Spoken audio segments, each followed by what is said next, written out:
Magandang araw mga kababayan. Kamusta po kayo? Welcome back dito sa AJ Commentaries. Ngayon po ay araw ng July 5 sa Pilipinas. Lahat ay nag-aabang pa rin. Naghihintay. At yung iba naman, of course, disappointed at ayaw na maglabas ng warrant of arrest ang Sandigan Bayan laban kay ah, Senador Rodante Marcoleta at saka iba pang mga taong sinampahan ng plunder. Sana po napanood ninyo mga kababayan yung paliwanag ko doon sa Republic Act 7080 Anti-Plunder Law at kung bakit ay sa pang video na pinost kanina, anong pinagkaiba ng donasyon sa kampanya ni Marcoleta sa donasyon sa kampanya ni BBM noong 2022. Bakit yung isa may plunder, yung isa walang plunder? Sana napanood din po ninyo yon. Kung di pa po kayo nakasubscribe mga kababayan, sana po subscribe na po kayo, mag-like at mag-comment. Marami pong salamat sa loob ng mahigit isang buwan ko na official na nag-YouTube. Nasa almost 3,000 na po tayo. Marami pong salamat mga kababayan. Sana po lumaki to. Sana, pero kung di man, basta importante, matuto tayo. Ang layunin ko po kasi, ako po'y graduate ng political science na nag-abuga siya. Hindi ko natapos dahil nag-migrate po ako sa Amerika.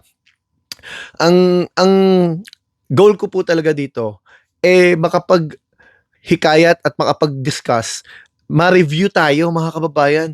Anong sinasabi na hindi lamang ng mga batas, kundi ng mga political thoughts ng gobyerno natin at ng ating mga kaganapan sa politika para tayo natututo everyday. Yun ang ating layunin.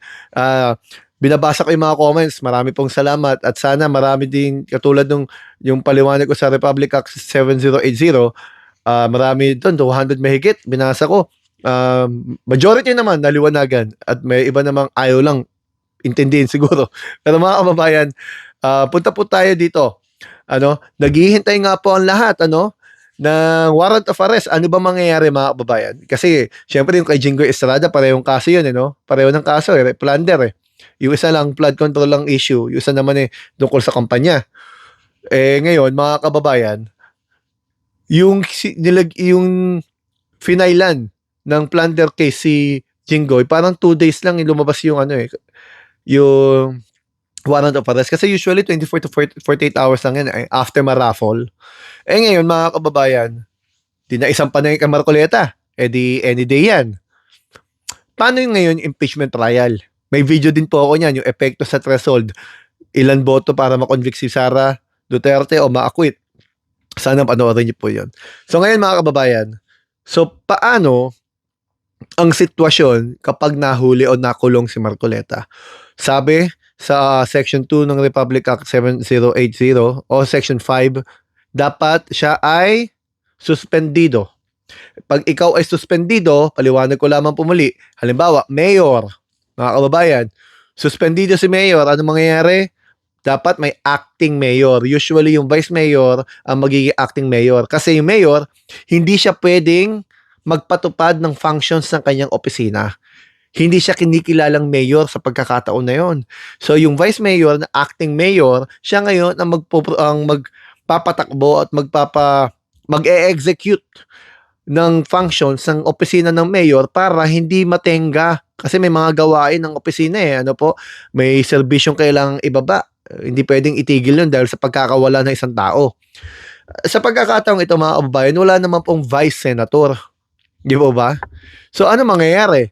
Yung mga staff niya sa sweldo kahit sarado yung functions o sarado yung opisina niya. Yun, magandang pag-usapan din yun. Pero syempre, nadamay lang yun. Sana naman wag. Diba? Importante yung sweldo yun. Hindi naman sila gumawa ng krimen na binibintang. Kasi hindi pa naman convicted Pero ang punto lang dyan, mga kababayan, dahil nga may impeachment trial na inaasahan, hindi siya pwedeng mag-participate. Kasi si Jingo Estrada, official na siyang, suspende. Which is, ganun naman talaga dapat na mangyari kasi nakalagay naman doon sa Section 5 ng Republic Act 7080, suspendido dapat yan. So kapag sinuspende na yan, di dalawa na wala. Tapos si Bato de la Rosa, parang, paano bang i-describe yun? Siya mismo kasi ang hindi nagpapakita Although, meron siyang existing warrant para pag nagpakita nga naman siya, baka madala siya sa ICC. So, lalabas yan, 21 lang ang pwedeng mag-participate as of now. Meron pa daw mga recommended na kakasuhan as of now, 21. And sabi dun sa Article 11, Section 3, Paragraph 6 ng 1987 Constitution, no person shall be convicted without concurrence of 2/3 of all the members of the Senate. Ang tingin ng iba dyan, 16. Kasi 2/3. 2/3 ng 24, 16. Pero, hindi nilagay ng konstitusyon ng numerong 16. Bakit kaya? Siguro naiisip ng mga framers ng constitution, baka sa darating na panahon, baguhin nila ang batas, in 24 senators, gawin nilang 36, gawing 40, gawing 50. Pag nagkataon kasing 36 ang senador, tapos nilagay nila 16 votes, maliit lang yung 16 ng 36, di ba? Hindi wala sa kalahati. So nilagay nila 2/3. So yun po yung opinion natin. Hayaan natin yung wisdom ng Supreme Court, kung dadalhin nila sa Supreme Court yan, ang humatol. Paano bibilangin ng threshold? Kasi ako, ang tingin ko, ma-adjust yan. Katulad dun sa quorum, kung saan sinabi ng Avellino versus Cuenco, 1949 case, malinaw, kapag ang isang senador, beyond coercive power, beyond coercive jurisdiction ng Senado, hindi mo pwedeng bilangin. Ano ibig sabihin ng mga kababayan? Kapag ang isang senador, wala sa kakayahan ng Senado mapatawag at mapapunta doon sa Senado para makibahagi sa kanilang ginagawang sesyon o sa pagkakataong ito, hearing, hindi mo siya pwedeng bilangin. Halimbawa, nasa hospital, comatose, patay, nasa abroad, possible, nakakulong. Kasi yung nakakulong, mga kababayan, wala yung liberty, deprive of liberty nga person deprive of liberty, walang kalayaan yan. Kahit gusto niyo umattend, di pwedeng umattend. Kailangan mo na aprubahan ng korte. Ngayon, pag inaprobahan ng korte, ibang usapan yun. Kaso suspendido. Hindi siya pwede magpatupad ng functions niya, si Jingo Estrada, mga kababayan. Baka gano'n din mangyari kay Marcoleta. Non-bailable po yung case, non-bailable. Pero hindi nangangahulugan yun, hindi na siya pwede magpiyansa. Pwede siya namang mag-file ng petition. Baka mamaya pagbigyan siya, pag nakita, hindi naman ganun katindi, ganun kaseryoso o kalakas yung nakitang ebidensya laban sa kanya, baka bigyan siya ng piyansa. Pero yun hindi pa nga nangyayari. Hindi pa nga nauhuli at wala pa nga warrant of arrest. Kaya hintayin natin yung korte ang mag-decide sa pag dumating yung panahon na yun. Pero ano lang po yan, usapan lang natin, opinion natin. Kung bakit natin naiisip na dapat na babago ang threshold. Kasi nga naman, paano pag binago ang batas? Pangalawa, theoretically speaking, paano pagka may 10 nag-resign? 24 sila. Ang gusto nila 16 vote para ma-convict. Pag 10 ang nag-resign, 14 na lang yun. Di kahit malakas ang ebidensya laban sa isang nasasakdal, obligado kang i-acquit siya. Di ba? Paano kung yung nasasakdal, sabihin doon sa mga kaalyado niya, mag-abroad kayo, bumalik kayo dito pagtapos na yung trial. Paano sila kukuha ng 16 votes? Yun po yung mga tanong na, kasi po ako, doon po sa statutory construction, paliwanag ko na rin po ito sa iba kong video, yung subject ko po sa law school ng statutory construction, meron po dong you cannot interpret statute on its absurdity. Hindi mo pwedeng i-interpret yung isang batas na hindi logical ang conclusion. Kailangan logical. Kaya nga nasabi natin, paano baboto kung, for example, wag naman sana, 10 ang patay. Hindi makakaboto. Ano mangyayari? Di acquit na siya.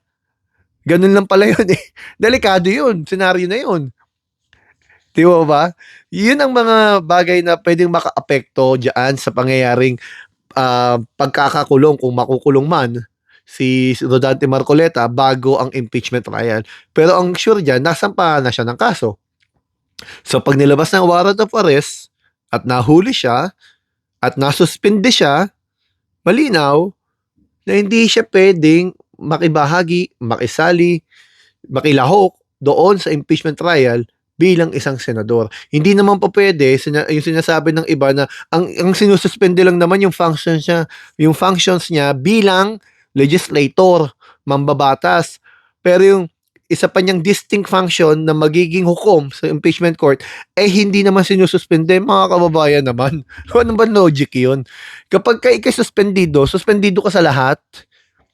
Meron bang nakakulong, mga kababayan, na dahil suspendido yung ibang parte ng kanyang kalayaan, pwede niya gawin yung iba niyang kalayaan?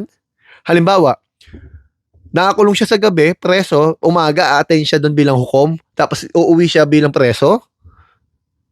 Kayo na po bahala. Hanggang dito po muna. Maraming po salamat, mga kababayan. Sana po, subscribe po kayo, comment at like. AJ Commentaries po. Salamat po sa inyo.